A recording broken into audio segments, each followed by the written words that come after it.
વડોદરા શહેરમાં real estate અને જમીન લે વેચના નામે નિર્દોષ રોકાણકારો અને જમીન માલિકોને ચૂનો લગાવતી ટોળકી સામે પોલીસે કાર્યવાહી કરી છે।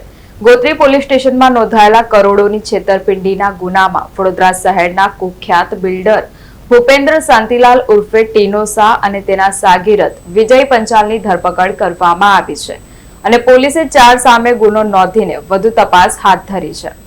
ફરિયાદી સાથે છેતરપિંડી થતા તેઓ અમેરિકાથી દોડી આવ્યા હતા અને ગોત્રી પોલીસ સ્ટેશનમાં ફરિયાદ નોંધાવી હતી। વડોદરા શહેરના ગોત્રી પોલીસ સ્ટેશનમાં એક જમીન સોદામાં કરોડો રૂપિયાની છેતરપિંડી થઈ હોવાની ફરિયાદ નોંધાઈ હતી, જેમાં આરોપીઓએ ખોટા દસ્તાવેજો બનાવી જમીન માલિકોને અંધારામાં રાખી અને રોકાણકારો સાથે વિશ્વાસઘાત કરીને કરોડો રૂપિયા પડાવી લીધા હતા। આ ફરિયાદના આધારે ગોત્રી પોલીસે ગણતરીના કલાકોમાં જ ઓપરેશન હાથ ધરી માંજલપુર ખાતે રહેતા ભૂપેન્દ્ર ઉર્ફે ટીનો શાહ અને વિસ્તારમાં રહેતા તેના સાગીરથ વિજય પંચાલને દબોચી લીધા હતા। આ ઉપરાંત મયુરિકા પટેલ અને પીકે મારે સામે પણ ફરિયાદ નોંધાઈ છે, તેમને પણ પોલીસ શોધખોળ શરૂ કરી છે।